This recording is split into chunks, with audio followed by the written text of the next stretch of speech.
اس لیے کہ ابھی سون کی بچی یہاں سے جا رہی ہے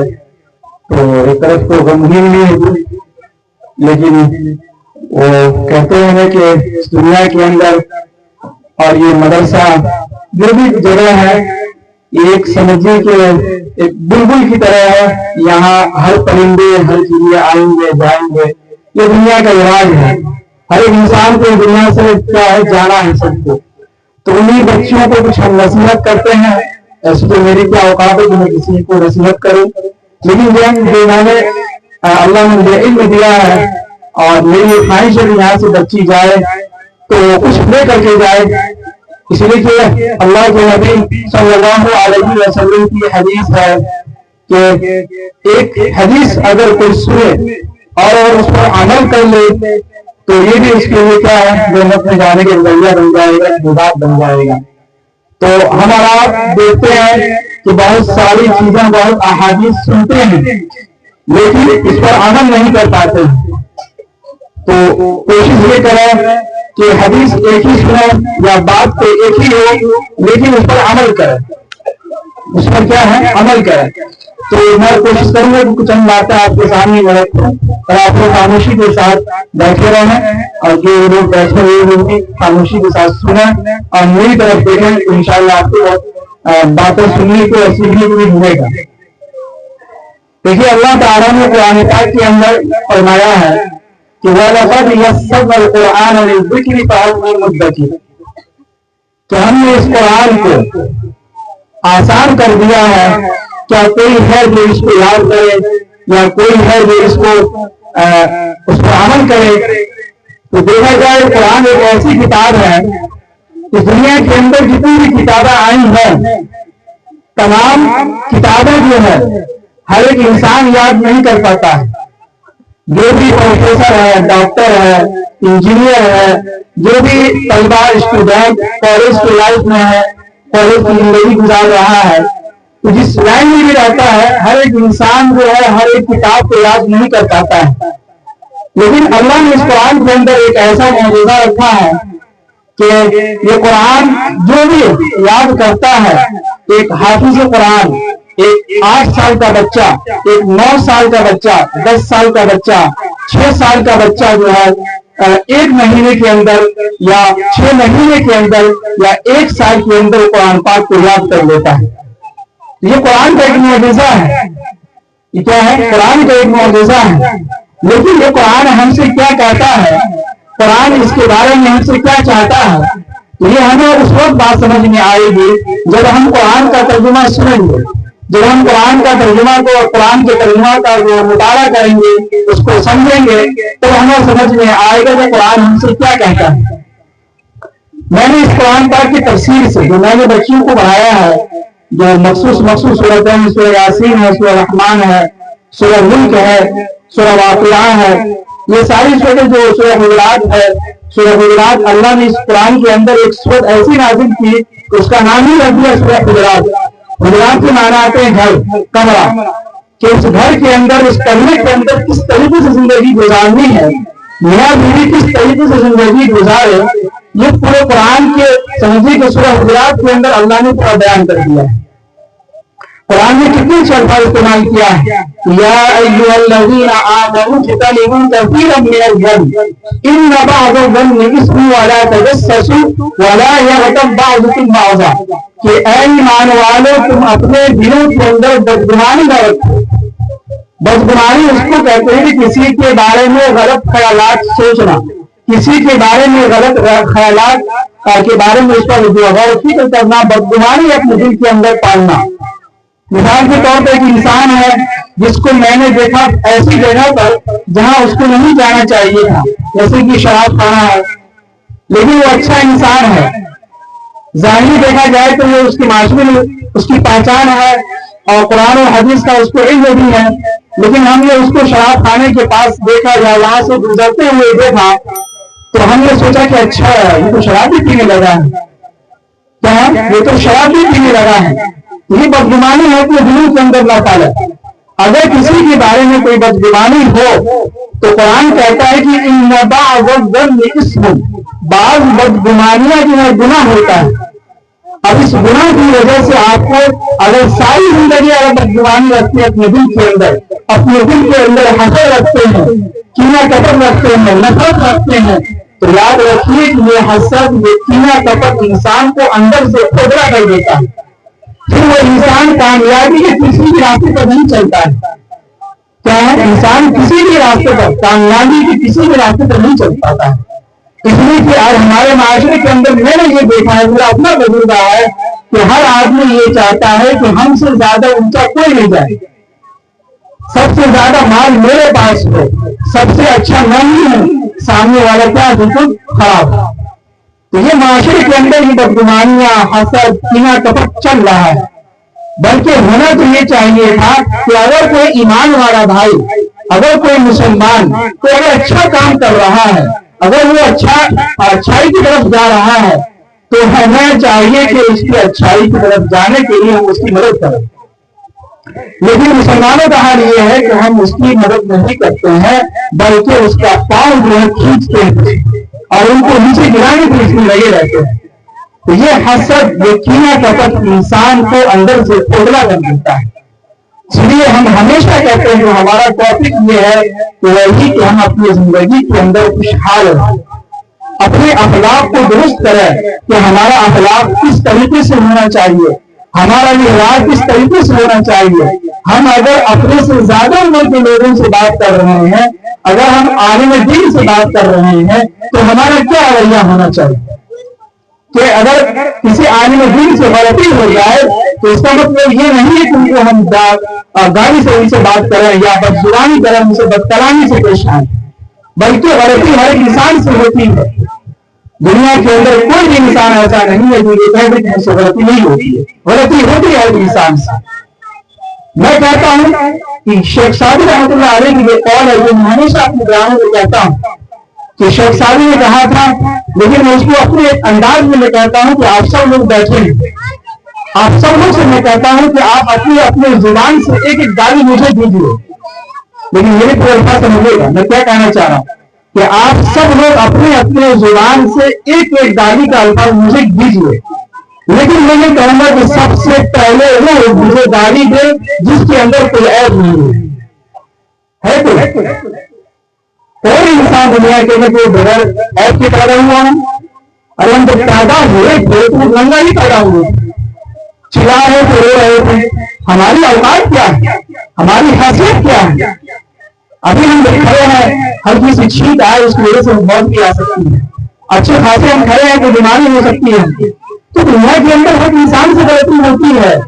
لیکن یہ نہیں ہے کہ غلطی کے اوپر اس کو جو ہم گالی دیں، اس کو برا بنا کہیں، کسی کے دل کو چھلنی کرے، یہ شریف میں ضرورت نہیں ہوتا ہے۔ نماز روزہ معاشرے کے اندر ہے، ماشاءاللہ معاشرے کے اندر عورتیں ایسی ایسی جو نماز کی پابندی ہے، ان کی ہے، پردے کی بھی پابندی ہے، لیکن ان کے انداز، ان کا بات کرنے کا طریقہ اگر دیکھیں گے تو صحیح سے طریقہ نہیں بات کرنے کا، اپنے شوہر سے کس طریقے سے بات کیا جائے وہ طریقہ انہیں نہیں معلوم۔ کسی کہنے والوں نے بہت اچھی بات کہی ہے کہ جس گھر کے اندر عورتوں کی آواز اونچی ہو جائے وہ گھر تباہ برباد بہت جلد ہو سکتا ہے۔ اگر آپ دیکھیں معاشرے کے اندر مردوں کی آواز کم چل رہی ہے، عورتوں کی آواز زیادہ اونچی چل رہی ہے، مرد بیچارے چپ چاپ بیٹھے ہیں، عورتیں حکومتیں کر رہی ہیں۔ بھائی یہ کس نے کہا آپ سے؟ آپ اپنے انداز کو بدلیے، اپنے طریقہ کو بدلیے، اپنی زندگی کے اندر نبی صلی اللہ علیہ وسلم کی سیرت کو اپنائیے، آپ کتابوں کا مطالعہ کیجیے، سیرت کی کتابوں کا، آپ کو پتہ چلے گا کہ ہمارے نبی صلی اللہ علیہ وسلم نے کس طریقے سے جو انہوں نے اپنی زندگی کے اندر مشقتیں جھیلی ہیں، نہ جانے کیسے کیسے لوگوں نے ان کو گالیاں دی ہیں، لیکن اللہ کے نبی صلی اللہ علیہ وسلم نے کبھی ان کو پرکھ کے جواب نہیں دیا ہے، گالی کا جواب گالی سے نہیں دیا بلکہ محبت سے دیا۔ ہم میں سے کوئی ہے اگر کوئی انسان اگر کوئی ہمیں کچھ بول دے تو فوراً ہم جو ہے فوراً غصے میں آ جاتے ہیں، ان کو الٹا ہی ان کو گالی دے دیتے ہیں۔ اگر کوئی چپ بھی ہو جاتا ہے تو کہتا ہے کہ دیکھیں چپ ہو گیا، ہم سے ڈر گیا۔ یہ ایسے یہ بالکل غلط تربیت دیکھی جاتی ہے کہ تربیت ہماری کیسی ہے۔ ہم نے سیرت کی کتابوں کا مطالعہ کیا ہی نہیں ہے۔ ہمارے نبی صلی اللہ علیہ وسلم کے پاس ایک صحابی رسول آئے، غالباً وہ دیہات کے رہنے والے تھے، انہوں نے اللہ کے نبی صلی اللہ علیہ وسلم کو گالی دینے لگا، برا بھلا کہنے لگا۔ نزدیک میں صحابہ بیٹھے ہوئے تھے، حضرت ابوبکر صدیق رضی اللہ تعالیٰ عنہ، حضرت عمر رضی اللہ تعالیٰ عنہ، حضرت عبد الرحمن بن عوف رضی اللہ تعالیٰ عنہ، بہت سارے صحابی میں بیٹھے ہوئے تھے۔ انہیں صحابی میں آپ کو معلوم ہوگا کہ حضرت عمر رضی اللہ تعالیٰ عنہ بہت ہی غصے والے اور جلیل القدر صحابی ہیں۔ تو وہ ایک شخص جو ہے گالی دینے لگا تو اللہ کے نبی صلی اللہ علیہ وسلم خاموشی کے ساتھ سر جھکا کے نیچے بیٹھ گئے۔ سر جھکا کے نیچے بیٹھ گئے اور صحابہ جو ہے اوپر اس کو دیکھ رہا تھا اور وہ گالی بکے جا رہا تھا۔ اتنے میں ابو بکر صدیق رضی اللہ تعالی عنہ اس کے گالی کا جواب دینے لگا تو اللہ کے نبی صلی اللہ علیہ وسلم وہاں سے اٹھ کر کے چلے گئے۔ کیا ہے؟ اللہ کے نبی صلی اللہ علیہ وسلم وہاں سے اٹھ کے کیا ہے چلے گئے۔ تو حضرت ابو بکر رضی اللہ تعالیٰ عنہ کو بہت ناگواری ہوئے،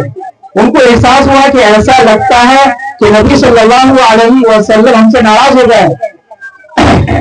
تو ابو بکر رضی اللہ تعالیٰ عنہ بھاگتے ہوئے گئے اللہ کے نبی صلی اللہ علیہ وسلم کے پاس اور کہنے لگے کہ اللہ کے نبی آپ کو یہاں سے اٹھ کے چلے آئے، آپ کو ہم سے ناراض ہو گئے۔ تو اللہ کے نبی نے فرمایا جب وہ گالی دے رہا تھا تو اس کے گالی کے جواب میں جبرائیل علیہ السلام بھی اس کا جواب دے رہا تھا، لیکن جب تم بولے ہو تو تمہاری بولنے کی وجہ سے جبرائیل علیہ السلام واپس چلے گئے، اس لیے میں بھی وہاں سے اٹھ کے چلا آیا۔ تو جس نبی کے سامنے فرشتے جو ہے کوئی گالی دے رہا ہو تو جبرائیل علیہ السلام اس کے گالی کا جواب دے رہا ہے اور نبی صلی اللہ علیہ وسلم سر جھکا کے خاموشی کے ساتھ بیٹھے ہوئے ہیں اور چہرے کے ہلکے سے مسکراہٹ ہے۔ کوئی ہم میں سے کوئی جس کے اندر اتنی ہمت کو کوئی گالی دے رہا ہو اور ہم خوشی سے سنتے رہے مسکراتے رہیں؟ کسی کے اندر اتنی ہمت نہیں ہے۔ اب ساری دنیا گھوم لیجیے گا لیکن آپ کو نمازی ملیں گے، روزے رکھنے والے ملیں گے، رمضان کا مہینہ آ رہا ہے، کتنے سارے روزہ رکھتے ہیں، نمازی آپ کو ملیں گے انشاءاللہ۔ رمضان کے مہینے میں دیکھیے رمضانی جو ہے نمازی لوگ آئیں گے آپ رمضان میں، جیسے رمضان میں ہی نماز ادا کرتے ہیں وہ لوگ بھی آئیں گے، لیکن آپ معاشرے کے اندر چل پھر کے دیکھیے گا، پورے محلے علاقے معاشرے میں دیکھیے گا، لیکن آپ کو ایک شخص بھی اچھے اخلاق والا نہیں ملے گا۔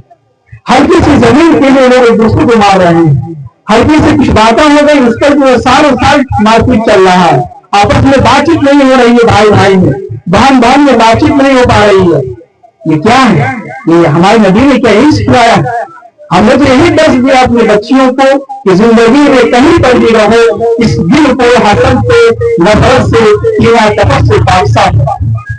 ایک صحابی ہے حضرت عبد الرحمن بن عوف رضی اللہ تعالیٰ عنہ بیان کرتے ہیں کہ اللہ کے نبی صلی اللہ علیہ وسلم جو ہے مسجد کے اندر بیٹھے ہوئے تھے اور مسجد کے دروازے سے ایک شخص آ رہا تھا تو اللہ کے نبی نے فرمایا کہ ابھی ایک شخص آئے گا جو جنتی ہوگا، تم لوگ اس کو دیکھ لو۔ تو تمام صحابہ نے پیچھے مڑ کے دیکھا تو دیکھا کہ شخص ہے دیہاتی ہے جو کندھے پر جو ہے رومال لٹکائے ہوا ہے اور چپل جو ہے ہاتھ میں لیے ہوا ہے اور وہ صحابی وہ شخص جو ہے مسجد کے اندر آ رہا تھا۔ تو تمام صحابی نے دیکھا تو کہا کہ یہ تو دیہاتی شخص ہے، ٹھیک ہے مان لیا صحابہ نے، اس لیے کہنے والا کون ہے؟ نبی صلی اللہ علیہ وسلم ہے۔ تو اللہ کے نبی صلی اللہ علیہ وسلم جو الفاظ میں بولے تو تمام صحابہ نے دیکھا، پھر وہی دوسری دن اسی جگہ اسی مسجد میں مجلس لگی ہوئی تھی، صحابہ بیٹھے ہوئے تھے۔ اللہ کے نبی صلی اللہ علیہ وسلم نے فرمایا کہ تم دیکھو گے اس گیٹ سے اس دروازے سے ایک شخص داخل ہوگا جو جنتی ہوگا، تم لوگ اس کو دیکھ لو۔ اللہ کے نبی نے فرمایا کہ تمام صحابہ نے پیچھے مڑ کے دیکھا کہ وہی شخص ہے جو کل آیا تھا اور وہی کیا ہے، دھوتی پہنے ہوا ہے، ہاتھ میں چپل ہے، کندھے پر رومال لٹکائے ہوا ہے، بس بھیا وہی ہے۔ پھر کسی دن یہ ہوا کہ اللہ کے نبی صلی اللہ علیہ وسلم کی مسجد میں بیٹھے ہوئے تھے، اللہ کے نبی صلی اللہ علیہ وسلم مسجد کے اندر بیٹھے ہوئے تھے، یہ تیسرے دن کی بات ہے۔ تو اللہ کے نبی نے کہا کہ تم دیکھو اس دروازے سے ایک شخص ہے جو ابھی داخل ہوگا جو جنتی ہوگا، تم اس کو دیکھ رہے۔ تو تمام صحابہ نے پھر پیچھے مڑ کے دیکھا تو دیکھا کہ وہی شخص ہے، دیہاتی شخص ہے، دھوتی پہنے ہوا ہے، کندھے پہ رومال لٹکائے ہوا ہے، ہاتھ میں چپل لیے آ رہا ہے۔ اب اس مجلس میں ایک صحابی بیٹھے ہوئے ہیں، حضرت عبداللہ عمرو بن عاص رضی اللہ تعالیٰ عنہ، یہ بہت ہی جلیل قدر صحابی ہیں۔ یہ فرماتے ہیں کہ میرے دل کے اندر یہ سوال پیدا ہوا کہ آخر اس شخص کا کون سا عمل اتنا اونچا ہے کہ جس کی وجہ سے اللہ کے نبی نے 3 دن لگاتار جو ہے اس کو جنتی کی جو ہے بشارت دی۔ اب جو ہے مجلس ختم ہوئی، حضرت عبداللہ عمرو بن عاص جو ہے اس صحابی کے پیچھے لگ گئے، تو ان کے پیچھے پیچھے چلے گئے اور کہنے لگے کہ بھائی میرے گھر میں میری اہلیہ سے جو ہے کچھ یعنی کہ بات چیت ہو رہی ہے، بحث مباحثہ ہو گیا ہے، تو جس کی وجہ سے میں آج رات جو ہے آپ کے گھر میں گزارنا چاہتا ہوں۔ تو شخص نے کہا کہ جی بالکل آپ گزارا ہے، کوئی اعتراض نہیں ہے، مجھے کوئی آبجیکشن نہیں ہے۔ تو وہ صحابی ہے عبداللہ عمرو بن عاص رضی اللہ تعالیٰ عنہ ان کے گھر کے اندر رات گزارے۔ فرماتے ہیں کہ میں پوری رات چادر اٹھا کر کے اپنے سر کو نکال کر کے اس شخص کو، اس صحابی کو میں دیکھتا رہا کہ آخر ان کے زندگی میں کون سا عمل اتنا اونچا ہے، کون سا عمل سب سے زیادہ اچھا ہے کہ جس کی وجہ سے اللہ کے نبی نے ان کو جو ہے بشارت دیا ہو دنیا کے اندر جنتی کا۔ تو صحابی فرماتے ہیں کہ میں پوری رات دیکھتا رہا کہ وہ شخص جو ہے پوری رات سوتا رہا۔ صبح فجر کی اذان ہوئی، نماز کے لیے چلا گیا۔ پھر دوسرے دن جو ہے ہم نے اس کے گھر کے اندر رات گزاری، تو دوسرے دن بھی ہم نے پوری رات دیکھا وہ شخص جو ہے سویا ہوا ہے۔ عشاء کی نماز کے بعد سویا تو فجر کی اذان کے وقت اٹھا، کوئی تہجد نہیں، کوئی تسبیح نہیں، کوئی قرآن پاک کی تلاوت نہیں، کچھ بھی نہیں۔ پھر فجر کی نماز کے بعد جو ہے تیسرے دن جو وہ شخص عبداللہ عمرو بن عاص جو انہیں کے گھر میں گزارنے کے بعد پھر تیسری رات جو ہے دیکھا، پوری رات دیکھتے رہے کہ آخر ان کا کون سا عمل ہے جس کی وجہ سے اللہ کے نبی نے ان کو جنت کی بشارت دی۔ تو دیکھا کہ تیسری رات بھی وہ شخص جو ہے پوری رات سوتا رہا۔ اب صبح فجر کی نماز ہوئی، فجر کی نماز میں مسجد نبی میں پہنچے تو حضرت عبداللہ عمرو بن عاص نے اس شخص کا جو ہے ہاتھ پکڑ لیا اور کہا کہ بھائی آپ بیٹھیں، ذرا آپ سے کچھ باتیں کرنی ہے۔ کہا کہ اللہ کے نبی نے 3 دن لگاتار جو ہے آپ کے بارے میں جنتی کی جو ہے خوشخبری سنائی ہے، تو ذرا یہ بتلائیے کہ آپ کی زندگی کے اندر آپ کا کون سا عمل سب سے زیادہ، سب سے بیسٹ ہے، سب سے اچھا ہے، آپ کون سا عمل کرتے ہیں جس کی وجہ سے اللہ کے نبی نے آپ کو یہ جنتی کا جو ہے بشارت دی ہے دنیا کے اندر۔ تو صحابی کہنے لگے کہ میں تو بتانا نہیں چاہتا تھا، لیکن تم نے 3 رات میرے گھر میں گزارے ہو اور 3 رات تم نے گزار کے اپنے دیکھتے رہے ہو، تو میں سوچتا ہوں کہ میں تمہیں بتا دوں۔ کہنے لگا کہ دیکھو حضرت عبداللہ عمرو بن عاص، یہ جو دل ہے، اس دل کے اندر میں نے جب سے ایمان قبول کیا ہے، ایمان قبول کرنے کے بعد اس وقت سے لے کے ابھی تک اس دل کے اندر کسی بھی مسلمان کے بارے میں، کسی بھی انسان کے بارے میں نہ کوئی حسد ہے، نہ کوئی کینہ کپٹ ہے، نہ نفرت ہے، بلکہ ہمیشہ ہم نے ہر ایک انسان سے محبت کیا ہے اور ہم نے زندگی کے اندر محبت کا پیغام دیا ہے۔ تو جس کی وجہ سے اللہ کے نبی صلی اللہ علیہ وسلم نے ہمیں جنتی کا بشارت دیا۔ تو ذرا سوچیں کہ یہ عمل کچھ بھی نہیں ہے۔ تو یہ حدیث سنانے کا مقصد یہ ہے کہ اپنی زندگی کے اندر کیا ہے، اپنے ایک نفرت نہ پھیلائیں۔ کسی کہنے والے نے بہت سی بات کہی ہے کہ یہ نفرت کا بازار شروع سے ہی گرم ہے۔ کیا ہے؟ نفرت کا بازار ہر ایک انسان گرم کرنے کے پیچھے لگا ہوا ہے، لیکن محبت کی دکان کوئی کھولنے کو تیار نہیں ہے۔ اور محبت سے مراد یہ ہے کہ ہر ایک انسان سے اچھی طریقے سے ملے، ہر ایک انسان سے اچھے انداز میں بات کرے۔ ہم سے اگر کوئی زیادہ عمر کے لوگ ہیں تو ان سے اچھے انداز میں بات کریں، اگر کوئی عالم دین ہے تو ان سے کس طریقے سے بات کریں یہ بھی سیکھیں، اور کس طریقے سے بات کرنا ہے ہمیں یہ بھی سیکھنا ہوگا۔ دوسرا یہ کہ ہم سے جو چھوٹے بچے ہیں، جو ہے ہم سے کم عمر کے ہیں، تو ان کے ساتھ بھی ہم شفقت کا معاملہ کریں۔ کیا ہے؟ ان کے ساتھ بھی ہم کیا شفقت کا معاملہ کریں۔ آخر میں ہم یہ کہیں گے ابھی سون کے بچی سے کہ آپ سب لوگ میری بات توجہ سے سنیں، اور جب یہاں سے جا رہے ہیں ابھی سون کی بچی سب کہ آپ یہاں سے جا رہے ہیں تو کوشش یہ کیجیے جو آپ نے سیکھا ہے اس پر عمل کرنے کی کوشش کریں. کہیں ایسا نہ ہو کہ آپ کی ایک غلط حرکت کی وجہ سے مدرسے کی بدنامی ہو جائے, ٹیچر کی بدنامی ہو جائے, اور سب سے پہلے جو بدنامی ہوگی وہ مفتی صاحب کی بدنامی ہوگی کہ میں جو ہے سارا چیز میں نے آپ ہی لوگوں کو دی. تو کیا ہے, تو آپ جب یہاں سے جائیں معاشرے کے اندر, دیکھیے یہ ابھی آپ مدرسے کے اندر ہیں تو آپ کی زندگی ابھی شروع نہیں ہوئی, آپ ایک میدک کی طرح کنویں کے اندر ہیں. جب آپ یہاں سے نکلیں گے سسرال میں جائیں گے جہاں ساس ہے, سسر ہے, نند ہے, یہ سارے رشتے آپ کو ملیں گے. وہاں آپ کو اصل تکلیف وہاں سننے کو ملے گی, وہاں جو الفاظ آپ کو سننے کو ملے گا اس سے آپ کا دل چھلنی ہو سکتا ہے. یہ ہم نے دیکھا ہے معاشرے کے اندر اور ہمارے گھر کے اندر بھی عورتوں کے اندر یہ باتیں ہوتی رہتی ہیں. تو اس کا مسئلہ کیا ہے کہ ہر بات کا جواب نہیں دیا جاتا ہے. آپ سمجھیں, برداشت کریں, ہر بات کا جواب دینا یہ بیوقوفی کی بات ہے. میں یہ سمجھتا ہوں کہ اگر کوئی شخص آپ کو کچھ برا بھلا کہہ رہا ہے تو بہت سارے ایسے لوگ ہیں کبھی دنیا کے اندر آپ کو اچھا نہیں کرے گا. دنیا کے اندر کوئی بھی انسان آپ کو کبھی اچھا نہیں کہے گا جب تک آپ کو جو ہے اس کو جو آپ سے مطلب رہے گا تو آپ سے بھیا کر کے بات کرے گا. جہاں مطلب ختم ہوا پاؤں سے دھکا دے کے مار کے بھگائے. تو کوشش یہ کریں دنیا کے اندر اللہ کو راضی کریں. اللہ اگر آپ کا راضی ہے دنیا کے سارے انسان آپ سے راضی ہیں. اگر اللہ ناراض ہے تو دنیا کا سارا انسان بھی اگر راضی ہے تو پھر آپ دنیا کے اندر بھی ناکام ہیں اور آخرت کے اندر بھی ناکام ہیں. دوسری بات یہ کہ 5 وقت کی نماز کی پابندی آپ اپنی زندگی کے اندر ضرور لائیں. کیا ہے 5 وقت کی نماز کی پابندی اپنی زندگی کے اندر کیا ہے ضرور لائیں. اور روزانہ قرآن پاک کی تلاوت آدھا پارہ ہو یا 1 صفحہ ہو یا 1 پارہ ہو, جتنا ہو سکے آپ سے روزانہ کا ایک معمول بنائیں کہ ہم روزانہ صبح میں فجر کی نماز کے بعد بیٹھ کر کے 1 پارہ قرآن پاک کی تلاوت کریں گے. کریں گے انشاءاللہ.